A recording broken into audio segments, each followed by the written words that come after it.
दोस्तों, हमारी धरती अपने अंदर लाखों रहस्यों को समेटे बैठी है। उनमें से कई रहस्यों को हमने समझ लिया है, लेकिन कई राज आज भी दफन हैं। आज से करोड़ों साल पहले हमारी धरती पर डायनासोरों का राज हुआ करता था।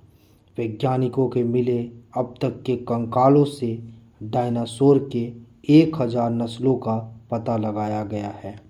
डायनासोर शब्द को 1842 में सर रिचर्ड ओवन ने दिया था और इसके लिए उन्होंने ग्रीक शब्द यानी कि डिनोस, इसका मीनिंग है भयानक, शक्तिशाली, चमत्कारी। सेरोस का मीनिंग है छिपकली को प्रयोग किया था। 20वीं सदी के मध्य तक वैज्ञानिक समुदाय डायनासोर को एक आलसी, नासमझ और शीत रक्त वाला प्राणी मानते थे, लेकिन 1970 के दशक के बाद हुए अधिकांश अनुसंधान में इस बात का समर्थन किया है कि यह ऊंची उपापचय दर वाले सक्रिय प्राणी थे। 19वीं सदी में पहला डायनासोर जीवाश्म मिलने के बाद से डायनासोर के टंगे कंकाल दुनिया भर के संग्रहालयों में प्रमुख आकर्षण बन गए हैं। अर्जेंटीना दक्षिण अमेरिका का दूसरा सबसे बड़ा देश है जहां डायनासोर के जीवाश्म भारी मात्रा में पाए गए हैं। आज के दुनिया भर में संस्कृति का एक हिस्सा बन गया है और लगातार इनकी लोकप्रियता बढ़ रही है। दुनिया की कुछ सबसे ज़्यादा बिकने वाली किताबें डायनासोर पर आधारित हैं। एक समय हमारी पृथ्वी पर भयानक और दैत्याकार डायनासोरों का राज था। उस समय पृथ्वी पर मानव जीवन का नामो निशान तक मौजूद नहीं था। ये डायनासोर भिन्न भिन्न प्रजातियों के थे। इन विशालकाय जीवों ने इस पृथ्वी पर 14 करोड़ साल तक राज किया था। 6 करोड़ साल पहले हमारी पृथ्वी, उस समय पृथ्वी पर चारों तरफ हरियाली ही हरियाली रहती थी।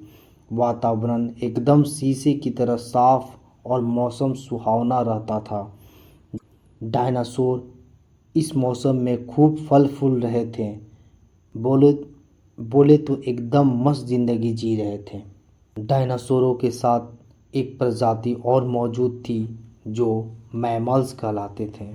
ये स्तनधारी जीव ही हमारे पूर्वज थे, लेकिन डायनासोर के डर से ये बिल में छुप कर रहते थे। डायनासोरों का अंत, वो कहते हैं ना कि सभी का अंत सुनिश्चित है। हंसते खेलते डायनासोर के प्रजाति पर एक प्रचंड प्रहार होने वाला था।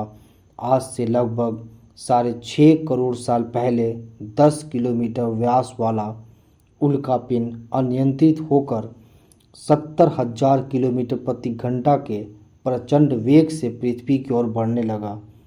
यह उल्कापिंड मैक्सिको की खाड़ी के पास जा टकराया और यह विस्फोट इतना भयानक था कि 800 किलोमीटर की रेंज में आने वाले सभी डायनासोर अंधे हो जाते हैं। 10 हाइड्रोजन बम के बराबर यह उल्कापिंड भयानक तबाही मचाता है।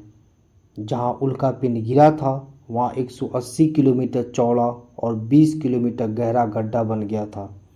इस टक्कर के बाद लाखों टन धातु उछलकर पृथ्वी के वायुमंडल में पहुंच गए और पूरी पृथ्वी पर अंधेरा छा गया। टक्कर के बाद पृथ्वी पर भूकंप, समुद्र में सुनामी और रेडिएशन फैलने लगे। सभी डायनासोर इस भट्टी में जलने लगे। 40 मिनट तक अंतरिक्ष में उछले धातु और पत्थर पृथ्वी के गुरुत्वाकर्षण की वजह से आग के गोले में बदलकर डायनासोरों पर गिरने लगे। धूल का एक मोटा बादल पृथ्वी पर 6000 किलोमीटर प्रति घंटा की रफ्तार से दौड़ रहा था। अपने रास्ते में पड़ने वाले सभी जीवों, पेड़ों को यह चक्रवात उखाड़ दे रहा था। उल्कापिंड गिरने के 90 मिनट बाद पृथ्वी एक नर्क की भट्टी बन गई। यहाँ तक का तापमान 200 डिग्री सेल्सियस हो गया। छोटे स्तनधारी जीव इस महाप्रलय के बाद 25 किलोग्राम से ऊपर के सभी जीव मारे गए, लेकिन केवल बिल में रहने वाले छोटे जीव बच गए। इन जीवों ने जिंदा रहने के लिए काफ़ी संघर्ष किया। इनको जो भी मिला वही खाकर जिंदा रहें। इस तरह डायनासोर का अंत हुआ और एक नई दुनिया का प्रारंभ हुआ। दोस्तों, अगर आपको ये वीडियो अच्छी लगी हो तो प्लीज़ लाइक करें, सब्सक्राइब करें। Thank you.